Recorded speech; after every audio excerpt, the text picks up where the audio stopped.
Good evening, guys. That's a root beer, by the way. I don't want any of y'all questioning me.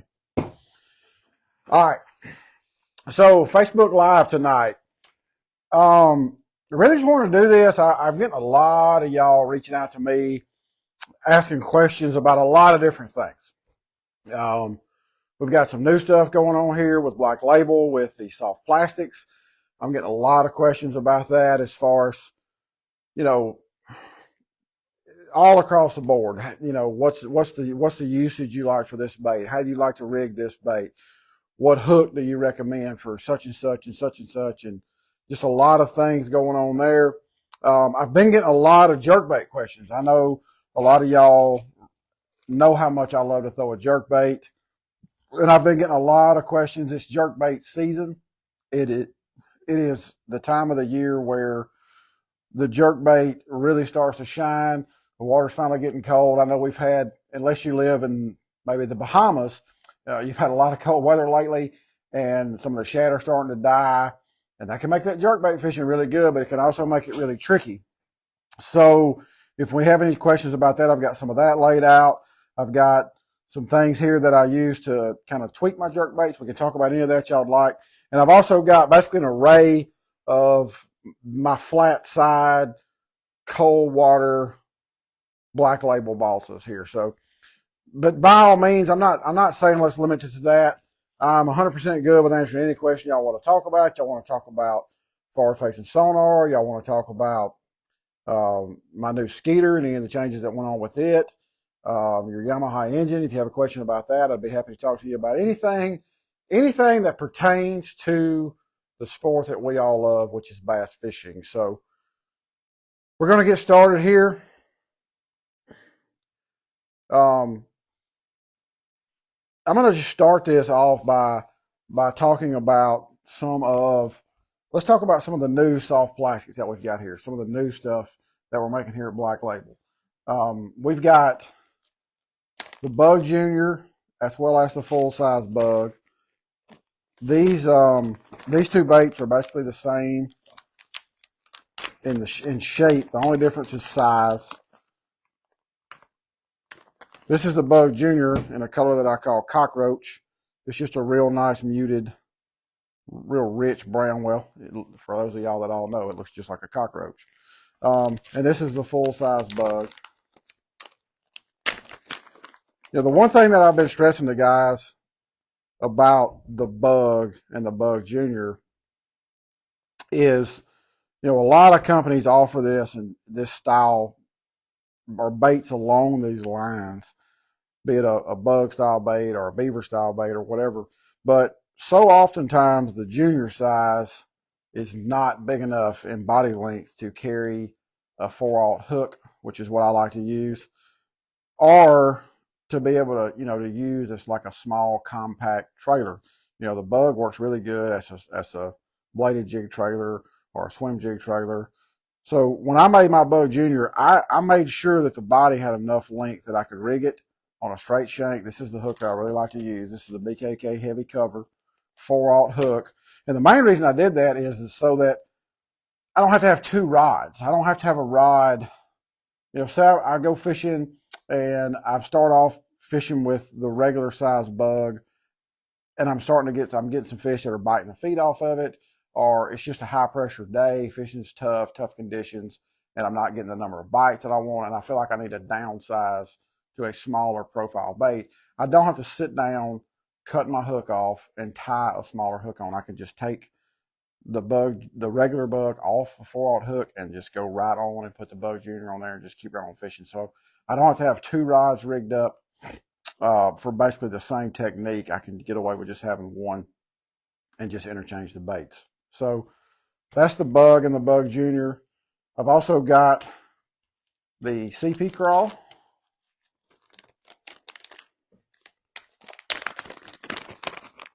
The CP Crawl is, it's a kicking style bait, but if you look at the CP Crawl, the body of it it's got a lot more meat to it. It's not thick. Don't misunderstand what I'm saying. It's not thick at all. It's not thick to a way that impedes a good hook set, but it's a solid body. It doesn't have a lot of rings or ridges on it. I like the solid body on a bait like this for multiple reasons. When I put this bait behind say any kind of skirted bait and use this bait as a trailer, I really like the fact that the solid body makes the bait hold up a lot better. It doesn't lose its durability so fast. It doesn't want to start sliding down the hook or moving around on me. The other thing I like about the solid body is you can tell how streamlined this bait is. This is a bait that I really like to flip and pitch back in real thick cover. It just goes in and out of stuff a whole lot easier than a bait that has a lot of rings and ribs on it. Nothing?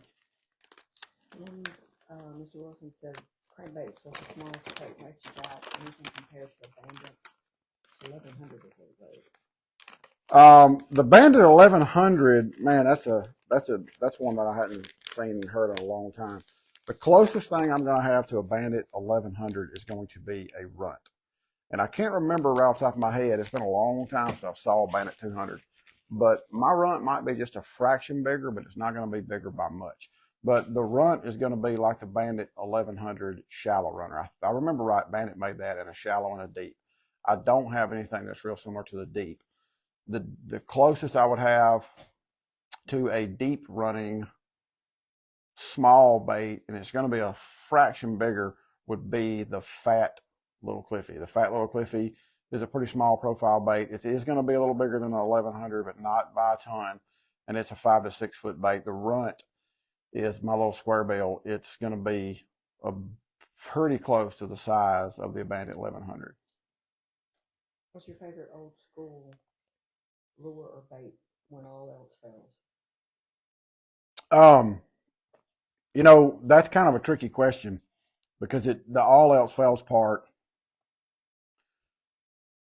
normally what I pull out when all else fails just really depends on the conditions. If I'm fishing and it's a day that I just cannot get a bite, normally for most of us, those are days where you have really, really, really adverse fishing conditions. Maybe it's the first day after a front, or you're fishing a body of water that just doesn't have a very good population of fish in it. When all else fails to me, normally I'm going to reach for a spinning rod, and I'm going to get some kind of a small, finesse style type bait. Now that's going to depend on the scenario. This time of the year, all our fish are mostly still deep. It's probably going to be a drop shot or maybe a shaky head. In the warmer months of the year, if fish are shallow, maybe it's a small wacky worm or something like that. But on those real tough days, it's hard day in and day out to beat, a finesse presentation that you can use on a spinner rod. Normally, those are the days where you don't have any wind, you don't have any clouds, you just don't have good fishing conditions. So recommending a hard bait for that scenario is going to be pretty challenging. Typically, you're going to have to lean on a finessier style approach when faced with just super, super difficult fishing conditions. Blake says he used the bug yesterday as a trailer. It was very durable, didn't slide up down the hook like most competitors. Good luck. That's awesome to hear. That's exactly what, I don't, for those of y'all that don't realize, I worked on this stuff for like a really long period of time. And I'm really happy with the plastisol formulation. I'm really happy with the molds that I have. A lot of thought went into this, into these soft plastics. This is not something that I just threw together real quick. This is something that I put a lot of effort and a lot of time into. So I'm glad to hear the positive feedback. And I'm sure there'll be some what I like to call corrective criticism, and that's fine too. I'm open to all forms of discussion on anything. Are you going to make a bait similar to a lizard? I don't have a lizard yet, but I do have, if you want a bait that has some appendages, I do have a bait that I call a piglet. And the reason I call this bait a piglet is because to me, it's more in the hog family style. But it does have a lot of appendages. To me, these style baits and lizards kind of go hand in hand. If you look at the way they swim in the water, they're really similar. They're both really good baits that, are popular to throw around on a Texas rig or to throw on a Carolina rig. But this is the piglet. And if you look at the Piglet, like I said a while ago, a lot of thought went into producing all this stuff. The Piglet has the same exact body as the CP crawl. You know, when I was designing the CP crawl and I got it to where I was truly happy with it, I thought about it and I was like, you know, how nice would it be to have, I don't know how well y'all can see it, maybe I'm not close enough, but the body of the Piglet and the CP crawl, the center mass portion of these two baits is identical. And there's a couple of reasons that I did this on the CP crawl. The main thing, it kind of goes back to what we were talking about a while ago with the Bo Jr. Now look, guys, I'm a big hook guy. Okay, I don't go flip bushes with a 2/0 hook. I don't. When I go fishing, it's not for the purpose of letting the fish win. I'm a firm believer in using the best, strongest equipment that you can, and having products that will support that. So the main reason I wanted this design is so that I could use the same 4/0 straight shank hook when I'm flipping and pitching this around as I would use in any other bait that I make.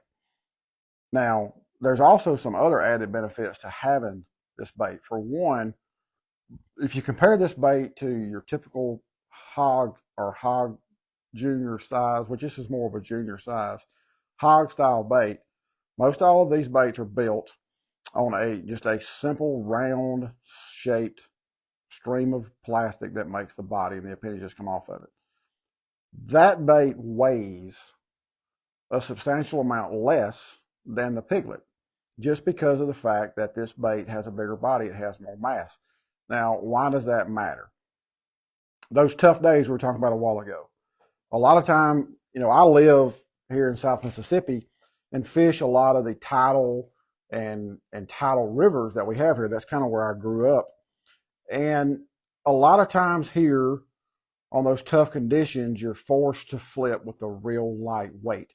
And I've seen that over and over and over again, that on those real tough days, especially in the spring, if you go from, say, a 5/16 ounce weight to a 3/16 or even an eighth, that slower fall is all it takes to generate bites. When I rig this bait on, say, an 1/8 ounce weight, the mass of this bait, the extra body of this bait, gives it enough mass that I can flip it and just plink around with it real easy and be real accurate with it, compared to a smaller, less weight style bait of this design. I mean, we all know how many bites these style baits get, but I basically took the attributes of a small hog style bait and then made it to where it was really, for me, just more fisherman friendly. What's your go-to on the East Pearl? This is a great bait on the East Pearl. The East Pearl is a great place to throw a crankbait. Right now, if I was to go fish the East Pearl, you know, we've had a lot of rain the last couple of weeks. Finally, I haven't looked at the river stage. I don't know what it is, but I'd say there's a good chance that maybe the river has started to rise, but probably isn't high enough to access any of the backwater stuff. So I'm probably going to fish the lower section of the river. In the marsh, you know, obviously you're familiar with the area, or you wouldn't be asking about it, but in the marsh, in like the Mulata area and things like that, you know, over on the Mississippi side, that's protected from the flow of the river if the river does rise, and it always kind of becomes a player this time of the year. If I had to go tomorrow, without fail, I would take one of my flat-sided crankbaits. Probably my favorite one for down there is the Slim. The Slim works really well. The Hickster works really well. The Bacon works really well. The little Cliffy oftentimes will run too deep because this time of the year, you know, if you had a front and the north wind's blue and it's blowing all the water out. But what I'm going to do is I'm going to key on just outside turns or the mouths of ditches and anywhere I think that I know where there's a good hard piece of cover. If you've got like a stump or something down there in that marsh right now, that can just be a magnet for a tremendous amount of fish. When that water gets blown out, it gets real cold. those fish will group up. But the slim, and normally for me, I'm going to throw a pretty natural color, some kind of a, maybe like a delta. When I say natural now, I don't necessarily mean not bright, but a crawdad looking color normally is what I'm going to throw, like HD crawl, delta crawl, spring crawl, and all that just depends on what the watercolor is. It depends on what the atmospheric conditions are. The colors can be a little different, or a little bit of a challenge to figure out, something that's kind of trial and error. Hot chocolate has, and always will be, an extremely productive color on those fisheries. You know, a hot chocolate slim is going to be a good one. And this is a color right here that I've actually started throwing in there a lot and really like too. And it's similar to the hot chocolate, but it's got a little bit different. It's a bone color. This is called bone khaki. It's similar to a hot chocolate. It's one of the old school colors. But the reason I think the hot chocolate and the bone khaki work so well in the marsh is because of the fiddler crab population. If you look at this bait and you look at a fiddler crab, you know, those fiddler crab are just that dull bone looking color with either a blackish or a dark green pumpkinish back, and they've got a little bit of orange on them. That's why the bone khaki and the hot chocolate work really good. But a flat bait, fishing the outside turns, and then, you know, take you some kind of soft plastic. The CP crawl is a good choice. The Bug Junior is a good choice. Something, when you do find a place that's got a good group of fish and you catch the ones that are active enough to bite a crankbait, you can take that soft plastic on a little Texas rig and fish it real slow through those same areas and kind of pick off what's left. I'm not making a jerkbait. These jerkbaits you see laid before here are all jackals. I brought these in here so that we could talk about some jerkbaits in case anyone had a question. You know, making a suspending jerkbait from balsa would truly be a rip your hair out task, because there's a lot of things about a jerkbait that just, there's a reason you don't see a lot of balsa jerkbaits. Now, I have thought about making like a balsa twitch bait. That's a surface bait, old school. A lot of y'all are familiar with some of those old single prop jerkbait style, but it's gonna, if I do make one, it'll be a floater. But suspending jerkbaits, that's a little bit out of my league trying to do from balsa. I feel like I could for sure make one and make it work, but being able to produce them where they were consistent would be extremely challenging. I want to know, is the rate of fall more important to you than color or action, or action, or is it a combination of all? Well, let's talk about that for a minute. I'd need a pack of shanks. No. So, rate of fall. That is an extremely good question. And it is extremely important. That's probably, for the flippers and pitchers out there, that's probably something that's the most overlooked in the whole deal, is the rate of fall. That's a good rule of thumb for me. In the springtime, I like a slower rate of fall. In the fall, late summer and fall, I like a fast rate of fall. In dirtier water, which is normally the springtime, I like a slower rate of fall. The cleaner the water, the more you need to speed it up. But when it comes to rate of fall, here's something that a lot of people fail to realize. So you asked me about the action, and you asked me about the rate of fall. Well, the two kind of go hand in hand. So this is a shank, which is a, you can see it's a straight design bait. And what I mean by that, straight fall or gliding fall, is this bait does not have appendages on it that kick or swim. Okay, this is a CP crawl, which obviously you can tell does have appendages that kick and swim. Now, these two baits on a 1/8 or a 3/16 ounce sinker are going to have a different rate of fall. And the reason for that is This bait has resistance as it sinks. This bait does not. So when you're trying to dial in that rate of fall, keep in mind what type of bait you're using. A lot of times I think that the baits that have a kicking or swimming action are so effective because they do slow down that rate of fall, even though you don't realize it. Now, another thing that will really affect the rate of fall is what size line you use, even flipping. A lot of people put a lot of emphasis on what size line they use when they're throwing a jerkbait or throwing a crankbait, but they don't think about what size line they're using when they're flipping. What diameter line you use will absolutely affect the rate of fall. So they're all pieces of the puzzle. But this bait on a 1/4 ounce weight and this bait on a 1/4 ounce weight are two entirely different presentations beyond just the difference in action. They're a difference in action, but they also are a different rate of fall. The only way really I can tell you on this is just experiment. If you look at just about any really good shallow water flipper on the planet, if you look on the front deck of their boat, and you'll notice that there's multiple rods laying there that all look identical. They all have the same hook tied on them. Most always the difference is a different sinker size. And they've got that laying there even on tournament day so that they can lay down a 5/16 and pick up a 3/8, or lay down a 3/8 and pick up a 1/4, based on the scenario of the day, based on the mood of the fish, and based on the way they're reacting to their bait. The rate of fall, to me, is probably more important than the color of a bait.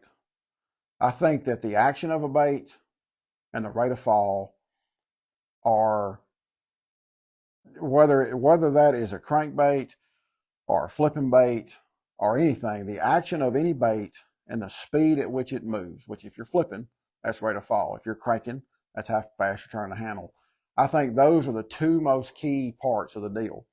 And then once you get a bait that has the correct action and speed, then to me the color aspect of it is just simply, that's just the final touches.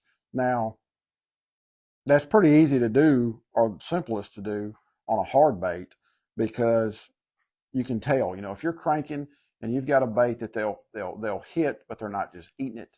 Normally that's a color deal. Normally you just need to tweak the color. You've got the right speed, you've got the right action. And what I mean by that is vibration on a crankbait, but the color is a little bit off, so you're just having a hard time closing the deal. When it comes to flipping or pitching, if you feel a fish or two fish, a lot of times you'll flip in a key deal and you'll feel a fish bump your bait, but he don't get it. You need to take that as a sign that, man, I need to change something. And then either you maybe want to change to a bait that has a different action, or change the rate of fall. Peanut or Hickster? When do you pick one over the other? The peanut to me is, the peanut's like a little bulldozer. It comes through cover. People don't realize it. They look at that bait and it's not a square bill, and they don't realize how well it comes through cover. The peanut is a bait for me that I like to fish shallower than, say, a Hickster. The Hickster is kind of the last in line to me on the flat baits. And I don't mean last in line by the one I like the least. What I mean by that is, let's talk about, instead of trying to pick one over the other, let's talk about the scenarios that I would use each one for. Let's talk about right now. What's going on right now? It's wintertime. It's cold, but the days are getting longer. Some of these fish are going to start moving shallow pretty soon. They're going to start staging, and the flat bait deal is going to start to be a player.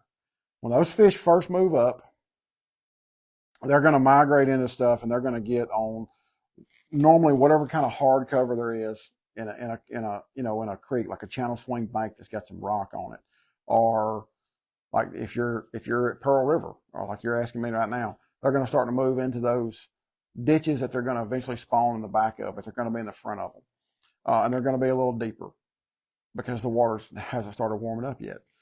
That's when to me, that's the beginning of the flat bait season, and it's happening right now.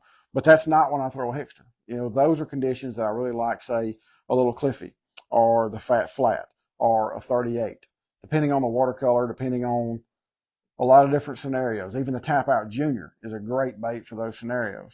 But eventually, as the spring keeps on coming and we get more rain and we get more watercolor and we get warmer water, those fish are going to gradually work their way onto cover that is shallower. And normally, as the spring progresses, your lakes are going to get more watercolor. You're going to have more creeks that have stained water in them. The peanut and the Hickster, let's just do the Hickster first. The Hickster is the bait that I reach for when those fish start to migrate off that more vertical stuff and start to get on those flats. Not necessarily the back of them, but just where the bank starts to flatten out. Now, the reason I like the Hickster for that is, for one, the Hickster doesn't run quite as deep. I'm talking about that stuff that's in that 3 to 6 foot range. The Hickster runs a little bit shallower than some of the other flat baits that I make. The Hickster also has a steeper bill angle. I don't have a Hickster. Yeah, I do. What I mean by that is you can tell the Hickster has a steeper bill angle. So this is a little Cliffy. And then this is a 38. Okay, so you can see there's a huge difference in the bill angle between, say, a 38, which is a bait I was talking about I would use earlier in the year, and the Hickster.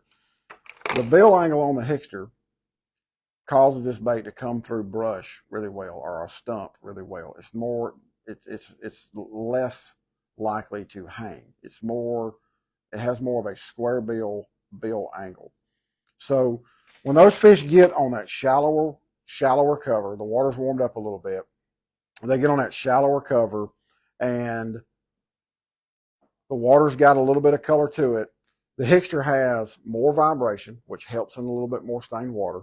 It comes through cover better than the other flat baits that I build. Those are the two main attributes that the Hickster offer to make it that perfect bait for that specific scenario. Now, I know I'm making this a little complicated, and y'all probably heard the term niche bait before.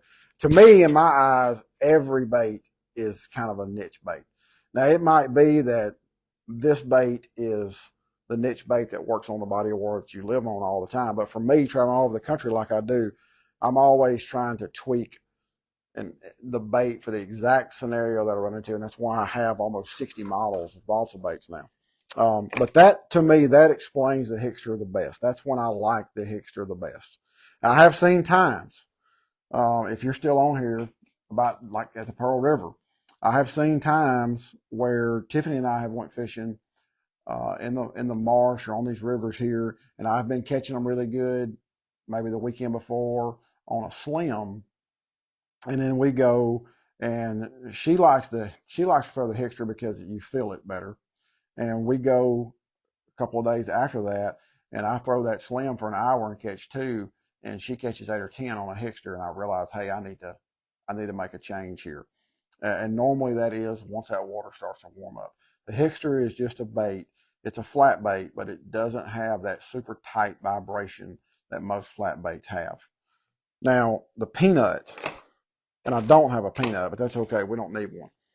The peanut to me is a lot like a little square bill. If you look at a lot of the success that bait has had on the tournament trails, it's been in the summer and the fall. When fishing gets hard that time of the year, and you're just forced to just go down the bank and just grind and catch those resident fish that are living up there on the bank. Something that we all have to do from time to time. The peanut is just about always the bait that I pick for that scenario. The peanut to me is not I know it looks flat on the side, but it has a really wide tail kick, and it comes through cover as good as any square bill you ever tie a piece of fishing line to. It's the bait that I use when I fish the rivers up here that are just log jam after log jam after log jam in the summer and the fall. If any of y'all watched MLF show today, the peanut is the bait that I caught a lot of those fish on before I started catching them on jerkbait.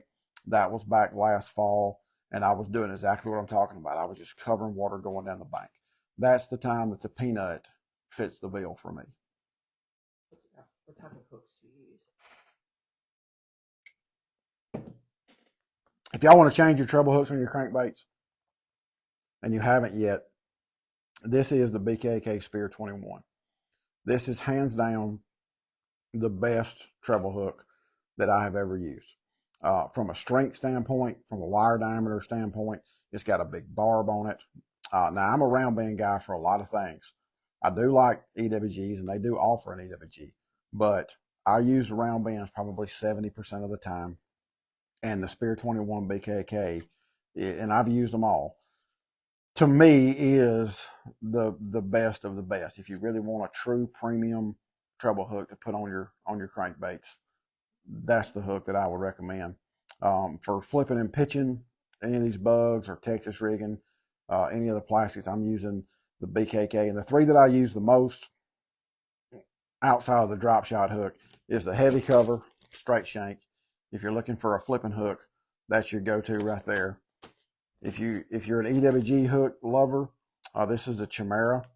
This is an extremely good EWG, and a little birdie told me we might have one of these in a heavy-duty wire here pretty quick, and I'm pretty excited about that because I like the heavier gauge hook in the EWG for some of the stuff that I use. I know that's being worked on, and I don't have a pack of them here, but they make another hook that is called a Siren, and the Siren is just an offset round band hook, which is the hook that I like the most when I'm just Texas rigging a thin bait, like say the hollow point, or throwing like the dragonfly style bait on a Carolina rig. That's when I'm going to reach for just a round bend 90-degree offset hook. And the Siren is, if y'all haven't tried these BKK hooks, just try a pack. Just trust me on this.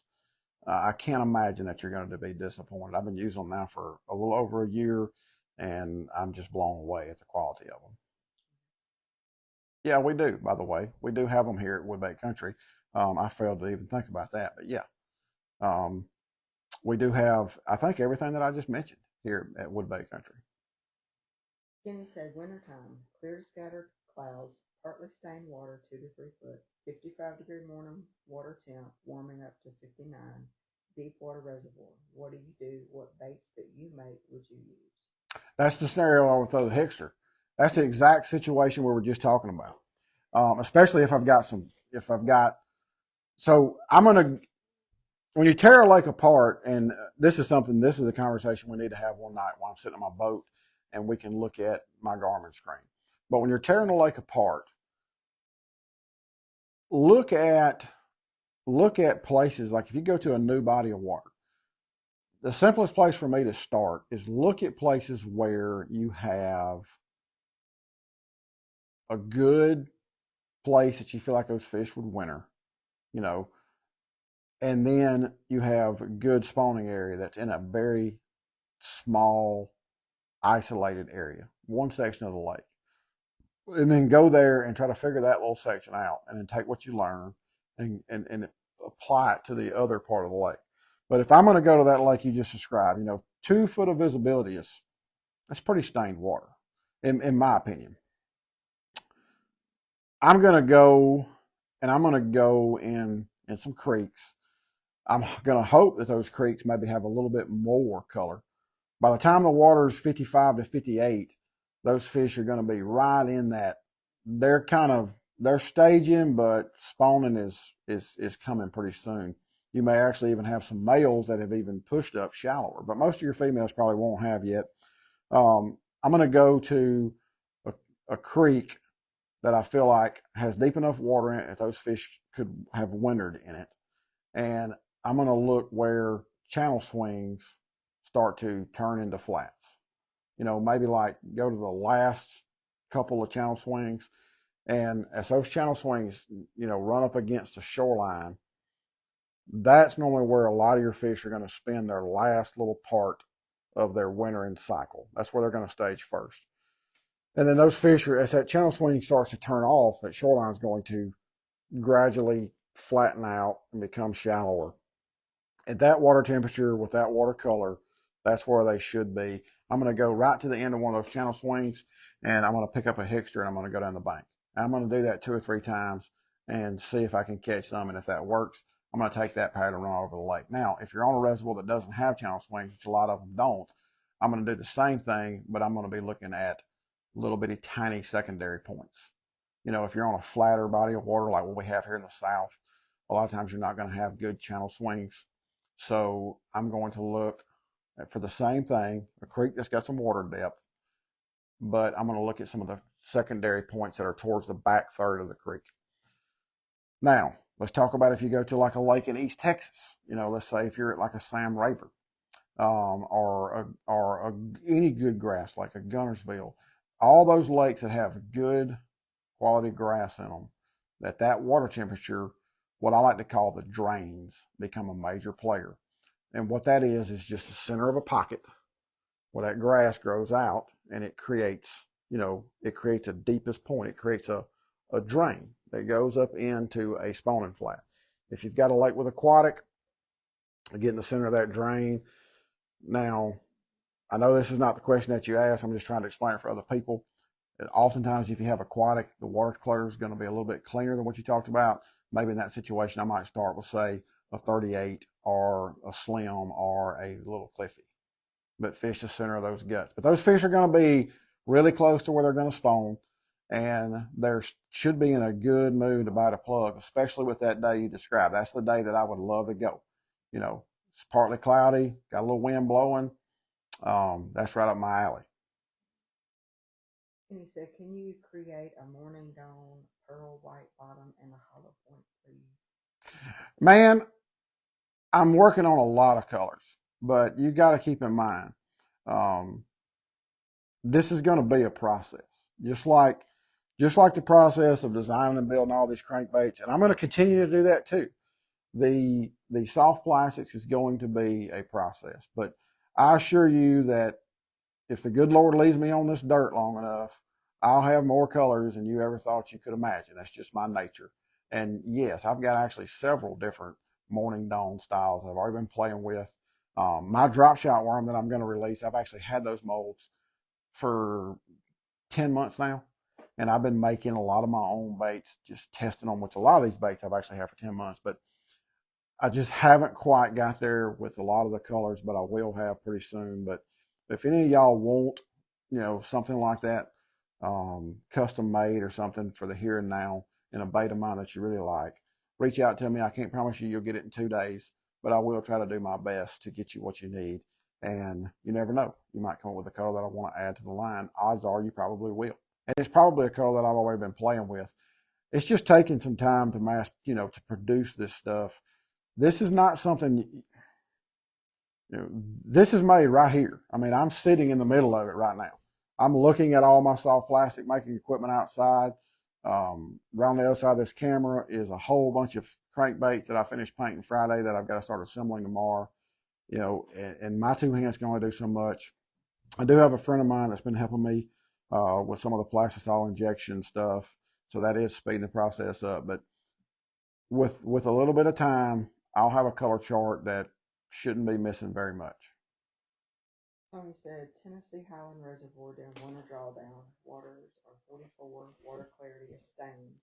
What color and crankbait would you be? If I'm going to crank there in that scenario, 100% without fail, I'm going to throw the little Cliffy. That's what I made this bait for. And that's where this bait just really excels. Not saying this bait won't catch them in a lot of places, because it will. But that scenario, that Highland Reservoir, let's take a lake like, say, Lake Cherokee. I'm going to take this little Cliffy, and I'm probably going to put it on 8-pound test line. Now, I'm not a big spinning rod guy when it comes to cranking, and that's probably a mistake of mine. But the little Cliffy's just heavy enough that I can throw it, unless I'm throwing it straight into the wind, which if you set your boat up right, you don't typically have to throw it straight into the wind. I can throw the little Cliffy a long way on a casting rod. You put it on 8-pound test line, I can get this bait to 8 to maybe almost 10 foot, depending on how far I can throw it. And I'm going to fish this bait extremely slow. And I'm going to key on bigger creeks and up in the river where I know that there's a good population of largemouth. That water temperature up there in that part of the world, most of your smallmouth are still going to be out there swimming around with shad. They haven't really pulled up yet unless the lake gets a bunch of stain down the main lake, get a bunch of rain to force them to go up there to the bank. It's just not going to be a major cranking deal on the main lake. Go to your creeks where you know have a bunch of largemouth, where you know you've got some color, tie you on a little Cliffy, fish those channel swing banks, those steeper banks, points that fall off real hard, bluff in style stuff, things like that. But without question, the little Cliffy is going to be the bait that I'm going to choose. And I actually love this color. I don't know what it is about any lake that seems to have clay, which a lot of those lakes up there do. This simple crawl color, or a hot mustard, or a spring crawl, a yellow based bait with some orange on the belly and a darker back seems to work extremely well for me on any of those clay highland reservoirs. What's your general rod and reel line set up for spinnerbait and bladed jig? I do a spinnerbait and a bladed jig. For me, when it comes to rods, I'm kind of simple in that approach. So any lure that I'm going to throw that is a winding lure, what I mean by that is I'm going to cast it out and reel it in. I'm going to throw it on the same rod. I'm going to throw it on a 7'3". I've actually been using a 7'4", some TFO. I've actually still got a couple of my old pacemakers. The new Resolve is a great rod too. But get a rod length that you like. It may be a 7.2 or 7 for you. What I like doesn't matter. You know, rods are just like golf clubs. If you have a driver that you can hit the ball in a straight line 320 yards right on a fairway, but when you hand it to me, I hit the ball in the woods or in the lake every time, that's obviously not the golf club for me. You got to get a rod that matches you. So get whatever length rod that you're comfortable with. I like a medium heavy for this style bait, and I'm most always going to throw it on either a 15 or a 20-pound test fluorocarbon line, just depending on what kind of environment that I'm fishing. Occasionally, I will throw those type baits on braided line, but I really don't like it. I like the monofilament line better just because I feel like the monofilament line lets the fish consume the bait a little bit better. But if I'm throwing it just in a real nasty environment where I feel like I might have a chance to catch a 10-pounder at some point in the day, then maybe I'll throw it on 50 or 65-pound test, high seas braid. But get you a good medium heavy rod. That's the length that you like, that suits you. Get you a good 6 3-to-1 reel, or 6 anything. As long as the first number is 6, the other two numbers really don't matter. 3-to-1, 4-to-1, whatever. And a 15 to a 20-pound test. Now, I do like fluorocarbon just because I feel like the fluorocarbon over, say, a copolymer or, say, a mono lets me penetrate a hook in the fish at, say, a longer distance. If I make a real long cast, the fluorocarbon has much less stretch than, say, a mono does. So, say I throw a spinnerbait out 100 feet across a windy point, and as soon as it hits the water, I turn the handle one time and one gets it. We've all had that happen. When I pull back and I'm using, say, a mono or a copolymer, it's hard for me to feel like I really get good penetration into that fish because the line's got so much stretch. With fluorocarbon, the stretch is about a third. So with braid, it's 0. But again, I feel like that's the problem. I feel like with braid, I'm almost taking it away from them. I have to be real conscious not to take it away from them. Fluorocarbon to me is the perfect fit for that. And then once you find that rod that you like, any winding bait that's a single hook bait, bladed jig, swim jig, spinner bait, buzz bait, all those baits you can use on that one rod with. What balsa bait is the most aggravating for you to get right when designing? The rock hound, no question. I think I got to like prototype 1,422 on the rock hound. I actually gave up about 3 times on making the rock hound, but I finally got it just right. And it wasn't that it wouldn't swim, it's that it wouldn't do exactly what that bait needed to do. That bait really needs to hold the bottom well. It needs to be extremely stable when you crank it on the bottom.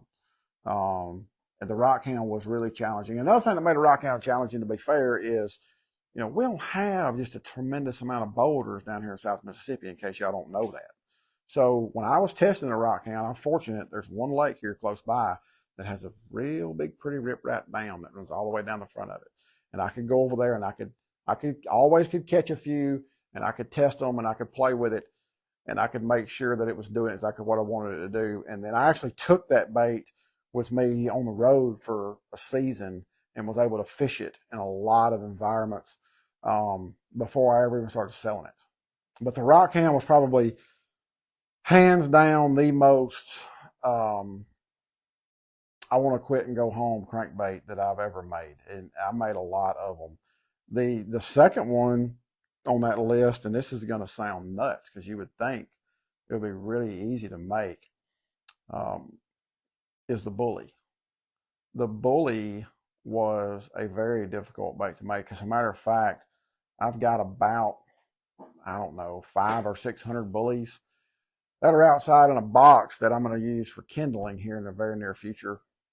Because, matter of fact, this is the perfect weather conditions for me to take them home and put them in the fireplace. None of them run.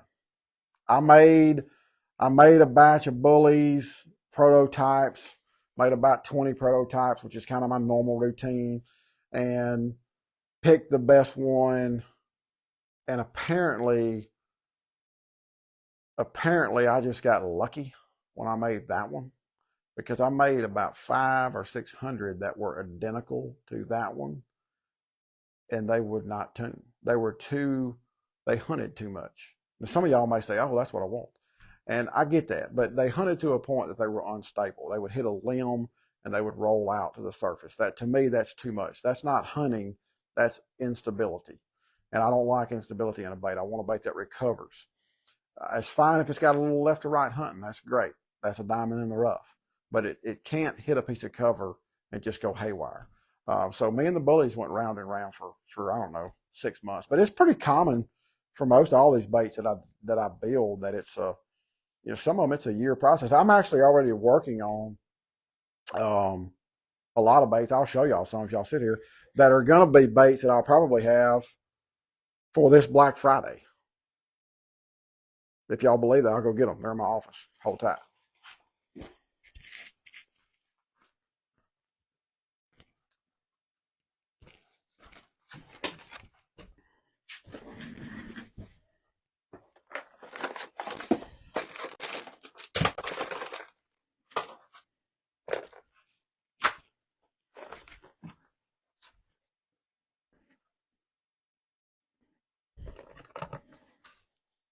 So here is a few.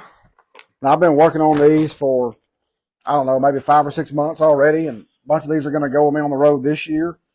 I love the Tap, and I love the Tap Junior. They're baits that I just fish a lot. The Tap has become one of my favorite summertime crankbaits to throw in brush piles. And believe it or not, the Tap Junior is, if I had to go fishing tomorrow on a lake here, and I want a flat bait that would combat getting deep enough and be tight enough with the super cold water, the 38 or the Tap Junior would be my first two choices. This is the Tap Tiny, and it's a little fella.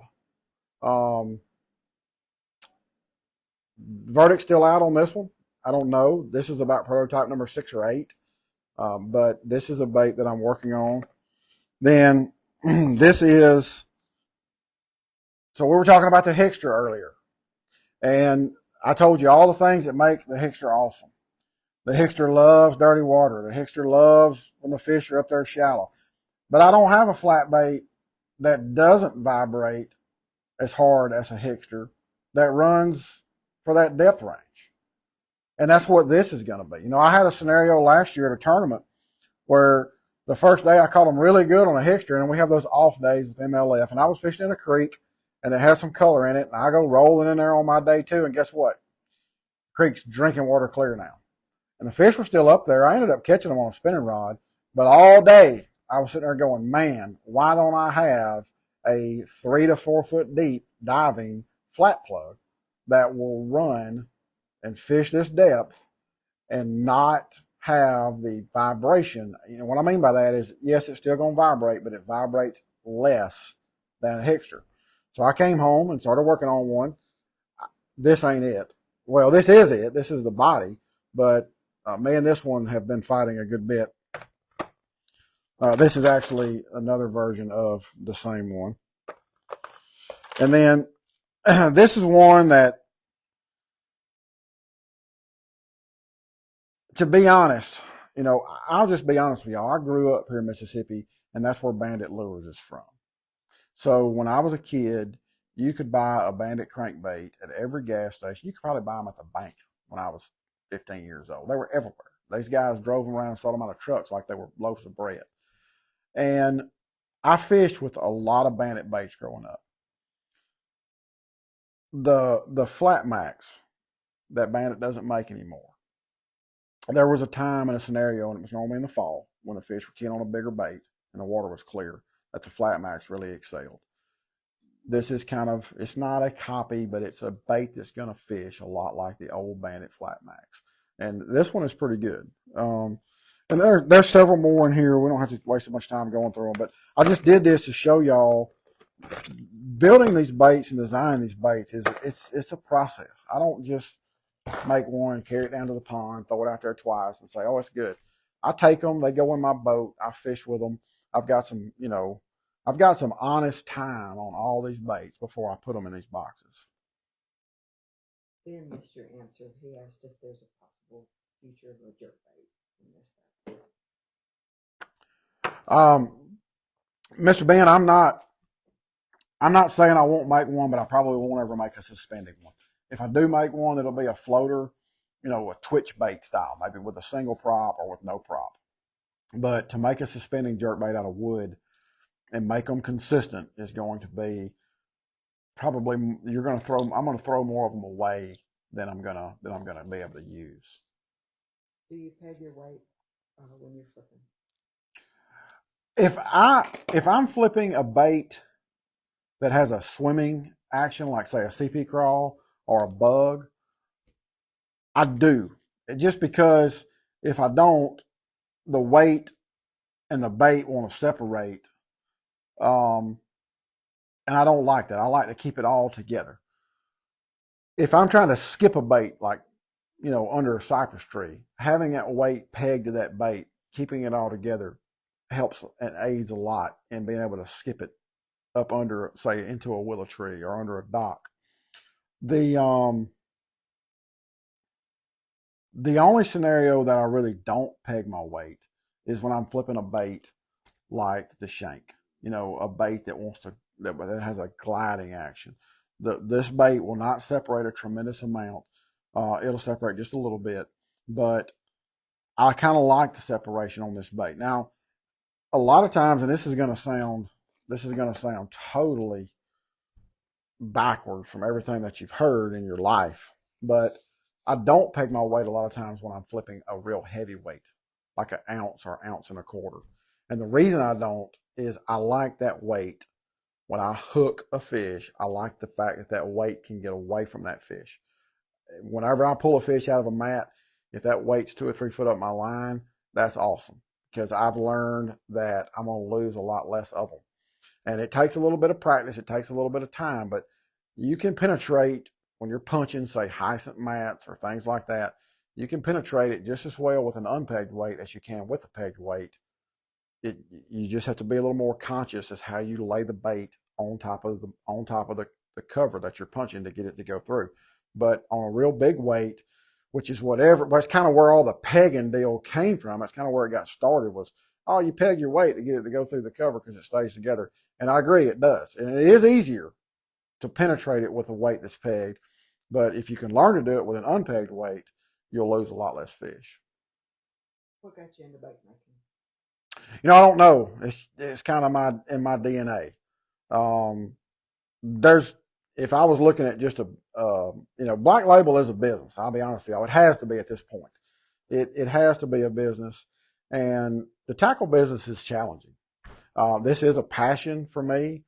I love to build and design and create. And a lot of people that I'm friends with, they tell me that I'm crazy because now I'm trying to make these soft plastics. And they're like, man, why don't y'all get it? Why don't you just get it made in a different factory? They got 50 factories in China right now that'll make them. I don't have any interest in that. I really just don't. I love the being hands-on and the doing it myself. And I've always been that way. I actually have a set of balsa baits that I made for my senior project in high school. We had to make a raw good and sell it. I think maybe it was an economics class, which I'm sure I didn't get an A or anything, but I made a set of balsa baits and sold them, probably to my daddy. He was probably the only one that would buy them. But anyway, or my mama, I sold those baits, and that was my senior project in high school. But I've always been a big time, love to tinker. I used to do construction, for those of y'all that don't know, and I used to actually carry a toolbox with do-it molds and skirt tabs and all that with me because we'd work out of town and we'd stay in hotel rooms. And while everybody else was wanting to go do, what 18 to 25-year-old men like to go do at night, I would sit on the balcony of my hotel room with a little bitty lead pot, and I'd pour my own jig heads and tie my own skirts. And it's just something that I've just really always enjoyed doing. And I've been doing it now I'm 43 now, so I've been doing it hardcore for 25 years, and there's still stuff that I love to want to play with. I'm really enjoying this soft plastics game as far as the learning how to do it. It's given me something to really pique my interest again, and it's not as simple as what it might seem. And I'm fixing to do a bunch of how-to videos. I'm going to share the knowledge that I have learned on making the soft plastics with y'all. I actually posted one yesterday. I don't know if any of y'all got to see it, where I made some little swim baits out of a mold from Kirby Design and Manufacturing. But I can't remember a time in my life that I didn't tinker with making baits. I have a really good friend named John David McElhaney, and we grew up we were together every day. And his dad has some little flies hanging on a lamp that I probably tied for him when I was probably 6 or 7 years old. And I made them out of probably a piece of carpet and a little Aberdeen hook that I could find, and I'm sure some sewing thread that I stole out of my mama's sewing kit. But even at that young age, it was something that just always intrigued me and always was interesting to me, and it still is today, and I'm sure it will be for as long as the good Lord lets me stay. Tanner said, do you ever punch mini grass mats on the Pearl or in the marsh bayous? If so, what conditions are good for it, and what plastic color would you recommend? Yes, I do, but in the marsh, the punching deal is normally not a wintertime deal because the north wind's going to blow. It's going to drain a lot of the water out. You're going to have really low water, and there's not enough water under those mats for those fish to feel comfortable with the water temperature being low like it is. But now, if you'll go up, if the river's not high, if you'll go up like West Middle or East Middle, there's a lot of mats up there now, and they'll be stacked up in outside turns or cross them out the drains. And absolutely, those are great places to go flip and punch, but the river can't be flooded. Now, to me, the mats in the marsh get the best in the immediate post spawn. This water's going to stay low. Let these, right now is the time to crank and throw a little finesse jig or a little Texas rig or even a shaky head. Those fish are going to be out a little bit off the bank. The water's going to be low, but you let Mother Nature get rid of winter, and we're going to start getting a lot of southeast winds, and that's going to elevate the water. You know how we have high tides in the spring, and the water's going to be warmer, and there's going to be a lot of bass that are garden fry, and those fry will just gravitate to those mats. Now, that is, and that's that. Normally, that's, let's just say, April-ish time frame. The other thing I really like to flip is kind of when that ends, your pads will start to grow out on the main river. That's normally that middle of May, June time frame. And a lot of those fish will be done spawning. They'll leave, all the ditches and drains that they wintered and spawned in. The river gets low, the river gets pretty. They'll pull out on the main river and get in those paths, and I'll just catch them flipping, not necessarily punching, but flipping or slightly punching those pad lines on the main river. The shank and the CP crawl are probably, or maybe the bug junior, are probably going to be my three choices. In the marsh, a lot of times, I fished in there my whole life, and I'll just be, it is what it is. There's not a lot of 5-pound fish to be caught. A lot of times you need a smaller bait. The bug junior is a perfect bait for down in the marsh. I like the CP crawl for punching. If I'm punching something that's real thick and real dense, the fact that the CP crawl is more slender, if you compare it to say a bug, what I mean by slender is it's not as wide left to right. It will go through a little easier, especially if you've got like current or a strong wind that's pushed those mats up real tight. And then the shank is just a great bait for punching. It's probably the bait that I use the most. As far as colors are concerned, you can keep it pretty simple. You get you this is Alabama crawl. That's a great color when the water's clear. California 420, black sapphire, black with blue flake, black with red flake. It just colors. People ask me all the time, what's my favorite color? Hey man, what's your favorite color, Slim? The one they'll bite. The one that I can throw in the water right now, today, under these conditions, and they'll bite. That's my favorite color. But tomorrow, there's a good chance that's going to be something else. Colors are all about the conditions, which fishing is. And that's why you can do it your whole life and you never get bored with it. Because, you'll never play the game basically under the same conditions, or very rarely will you get to play the game under the same conditions. That's what makes fishing so intriguing. But those are some good, simple core colors. Dark watermelon red's a good color. Those are just some good, get you started colors. This is a new color that we've been making. And I caught a bunch of fish on it in the marsh the other day. This is called cockroach. We talked about the filler crabs and them being brown and stuff on top. And I don't know what it is about brown, but this is a real deep reddish brown color. I don't care where you live. These colder months of the year, I don't know if it's a crawdad deal. I don't know what it is, but these colder months of the year, a good, rich, brown colored.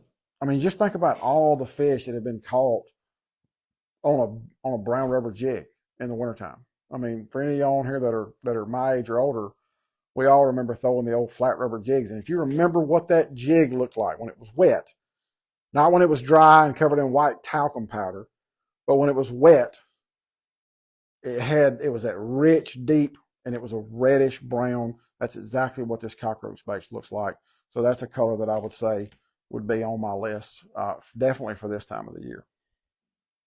Scott said, how do you maintain consistency with balsa, knowing that the grain density can be different? And what about making bully key? Yeah, well, I got mad at them bullies, and I wanted my hooks off of them.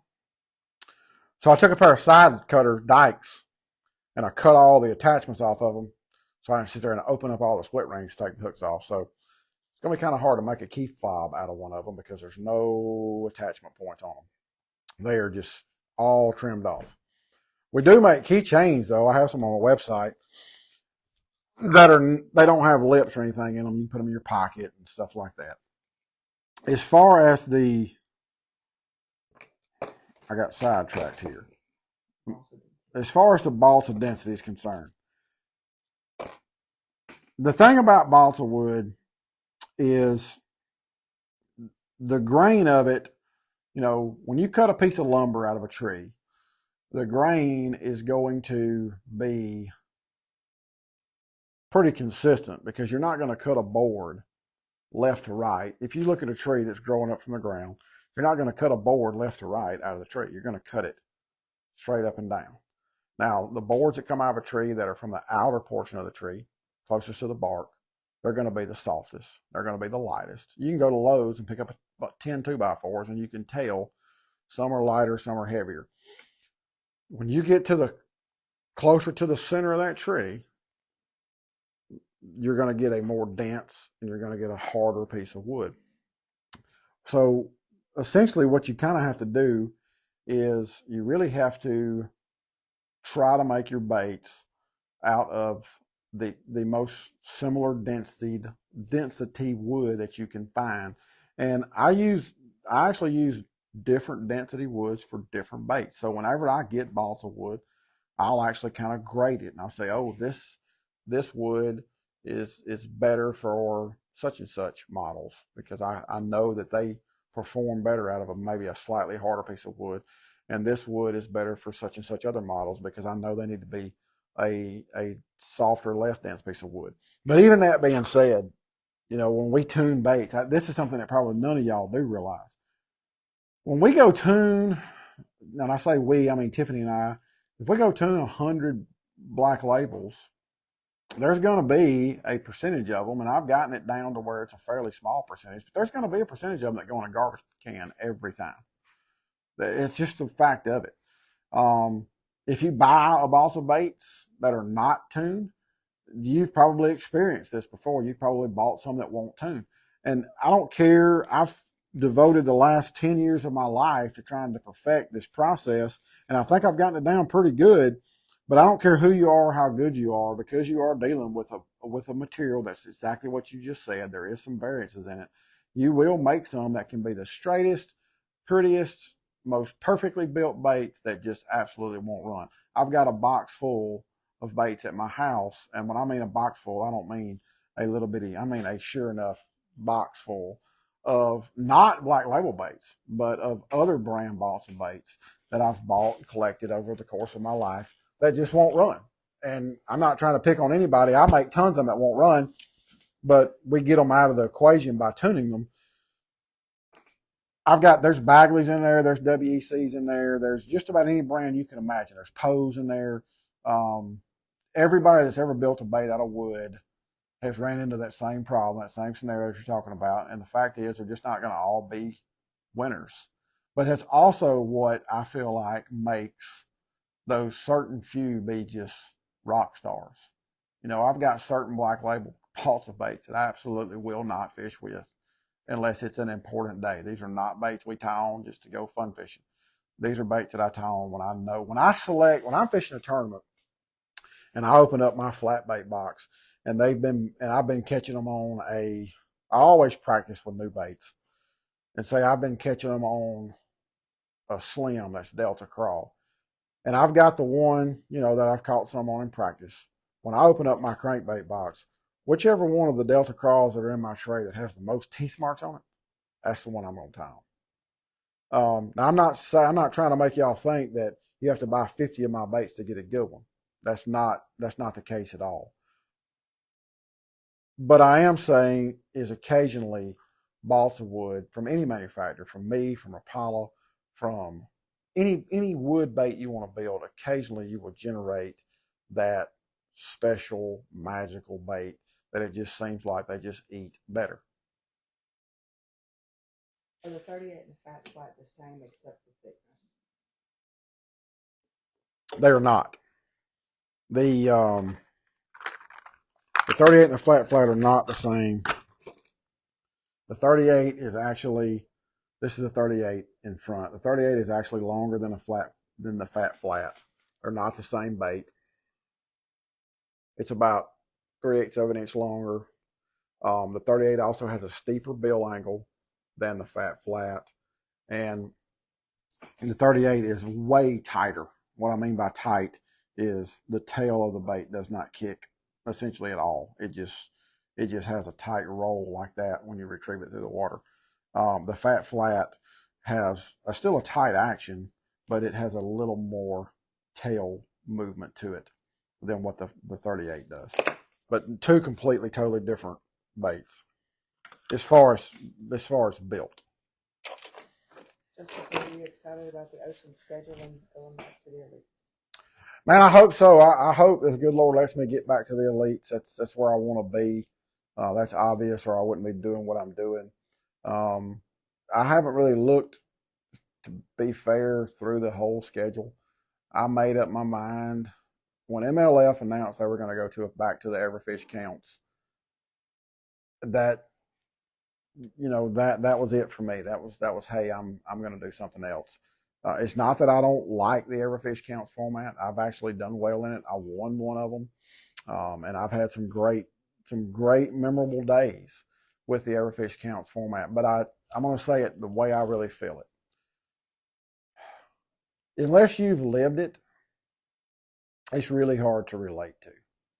And I don't feel like a lot of the true, numbers are numbers. You can have something that has 1 million views, but there's a difference between numbers and fans. I feel like the real fans of professional fishing, and I could be wrong, but from what I've seen, the real fans of professional fishing are more interested and intrigued by a 5-fish limit tournament than they are anything else. And the reason I say that is because that's what they do. That's what they get to go do when they fish a tournament, whether it's a Tuesday night dogfight or a Saturday 250 boat BFL or whatever it might be. And that's the main reason I chose to do what I'm doing. I want to fish in a place that the true fans of the sport are interested in seeing people fish. And that's why I made the choice that I made. But I am looking forward to going fishing. I don't even know where all 9 of the opens is. I hate to even say that, but it's the truth. I made my decision. I signed up, and we'll take them one at a time. I do know the first one is at Okeechobee, and the second one is at Lake Ouachita, and I'm thinking the third one is at Santee Cooper. And then I think I get to go fish Red Crest. But I am looking forward to getting back on the water. I have been fishing, a fair amount this off season.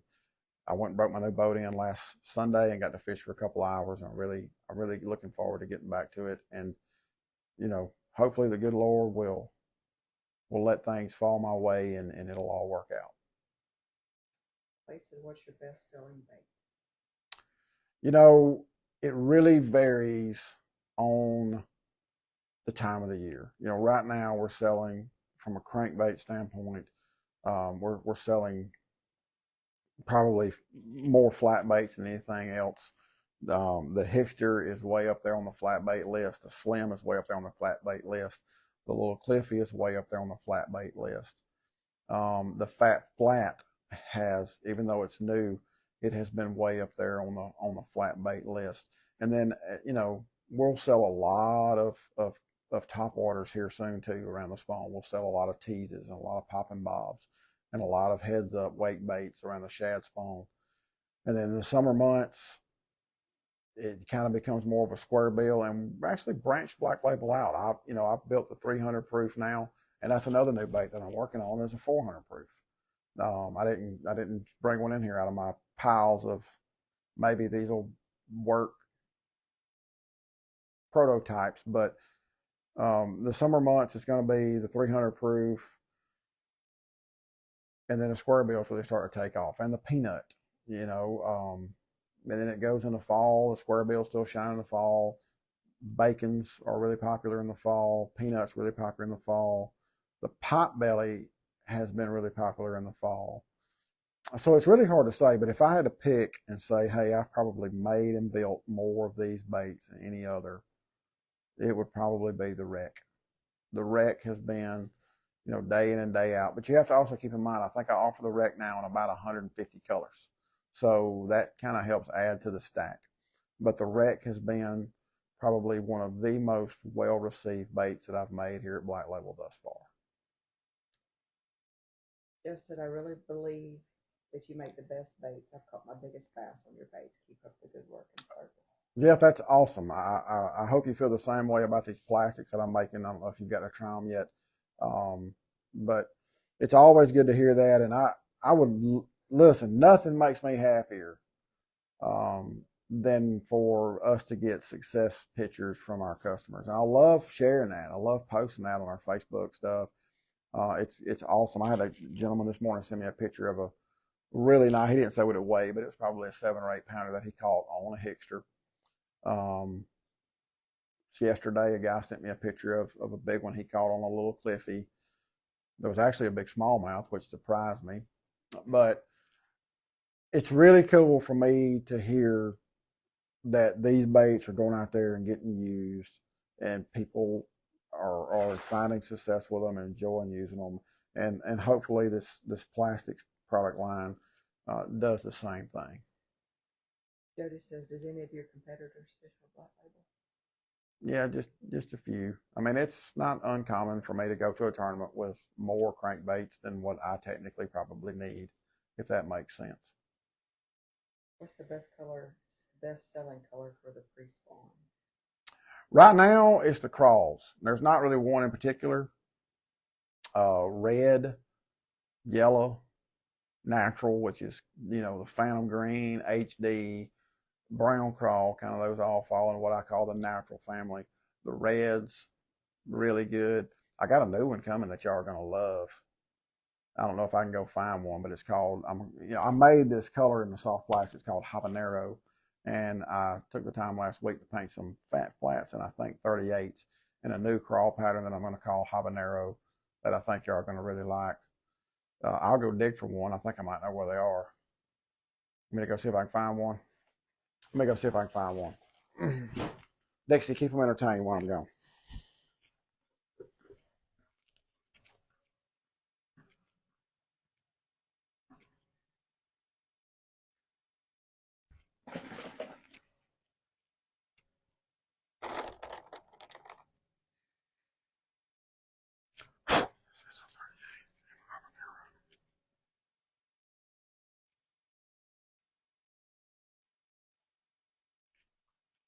Yeah, so I told y'all it wouldn't take me long. So this is a 38. Obviously it doesn't have a lip in it yet, but this is a new color that I'm calling habanero. It's a real bright red with black shell print on it. It's got an olive side with gold scales over it, and it goes into a real olive drab color back. This is going to be a really good color, no question. Eddie said, do you make your own bills or lips, and can you explain what it does to the action for a square bill or a round bill? I do. We make them all right here. We cut all our own lips here. No matter what, a round bill, square bill, coffin bill, and I've actually even got some hybrid bills here now that I've kind of designed. The Seducer, the Prowler MR, the Sweetheart, those baits all have, hybrid. They're not standard round or standard square. They're not bills that you would reference to an existing bill. They're unique. But primarily, the main thing that affects, a lot of people think that a round bill versus a square bill makes the bait react different or pull different. And in certain aspects, it does. But the main thing is the bill angle. What makes this bait swim the way it does is the angle at which the bill comes out of the bait. Now, as a general rule of thumb, your round bill baits are going to have a little less vibration. They're going to swim a little more naturally, and they're going to hang more. That's just the way it is. They're not going to come through cover as well. The flip side of that is a square bill. A square bill is broader across the front. It's a very blunt face, hence the word square. And it's normally typically it's going to be at a steeper angle. So the square bill is going to help your bait come through and over cover, especially wood cover, substantially better than what a round bill bait is.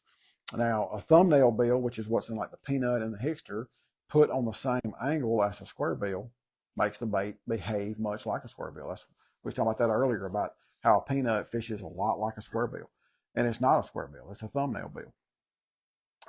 If you look at a rumble. A rumble is as round gets. It's the shape of a dime or a penny. It's circular, and it has a very hard, fast vibration. But if you look at that bait, the bill's relatively steep. It's kind of got that square bill angle to it. The cricket is a round bill bait, same as a rumble, but the bill angle is much straighter, it's much flatter. That same lip It actually is the same lip in the cricket and the rumble.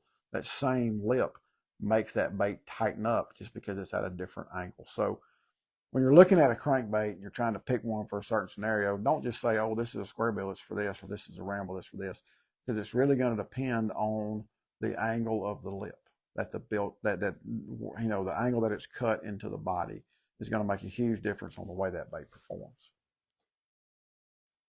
What options in the black labels do the Shad Rap enthusiasts turn to? I'm looking for a replacement. Get you some little Cliffies and just be done with it. It's that simple. Do you do all the painting yourself? Every one of them.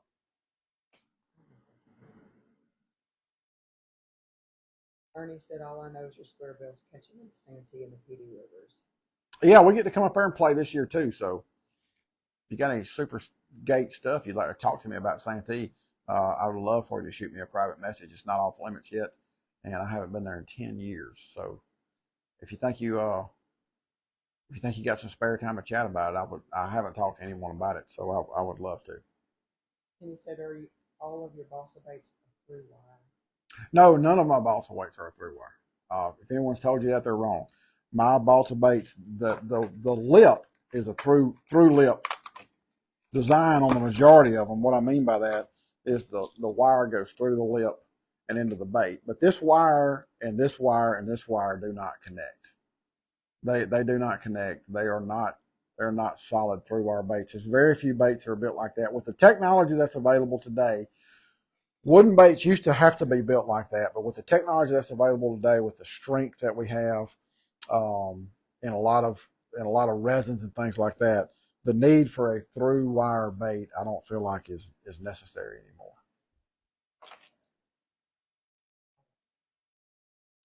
Well, guys, we're caught up on the questions. I'm gonna take just a second and talk, and then we're gonna call it quits for the night. But I brought these in here for a reason. I've had a lot of people message me lately asking me about the Jackal jerkbaits, and I brought 3 jerkbaits in here that I want to talk about. I'm going to show y'all right quick. These are the 3 jerkbaits that I use in the colder months of the year when the fish are the deepest. This is a Jackal Soul Shad. This is going to be a hard one to find, and it's not. When you look at this bait, it's really not what you would consider to be a jerkbait. But this bait fishes extremely well as a jerkbait.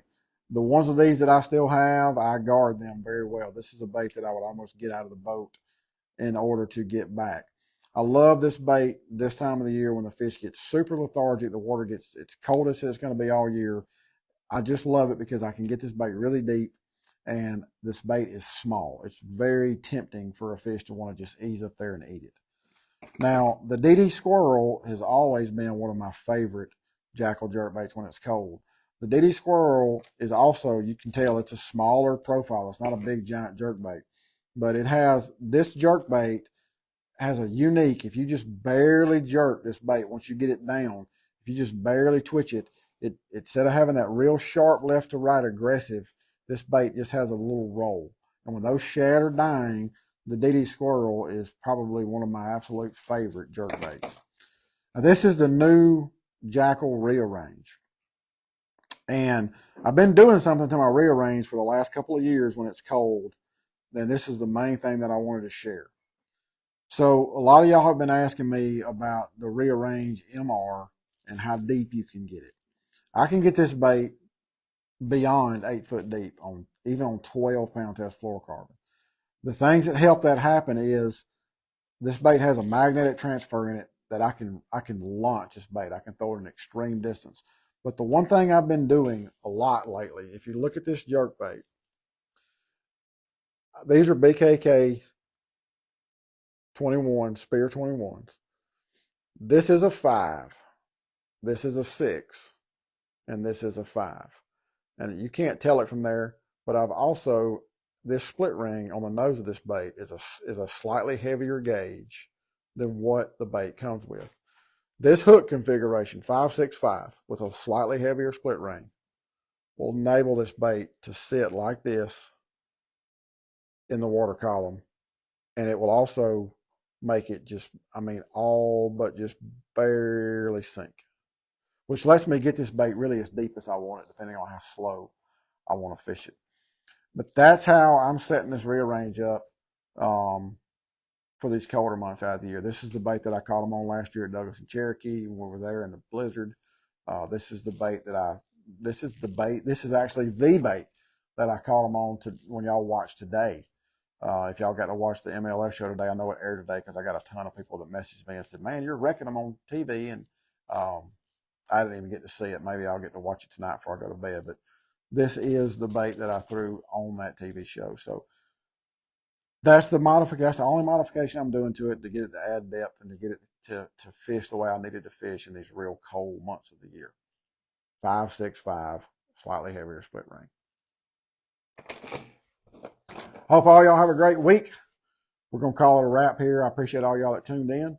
And I'm going to do some more of these. If y'all have any ideas or things that's like, hey, Cliff, I'd love to talk about this, talk about that, y'all shoot me a message. You know, ideas are oftentimes hardest to come by on deals like this. So if any of y'all have things y'all want to talk about, different topics, different subjects, y'all let me know, and we'll try to schedule one to do this more.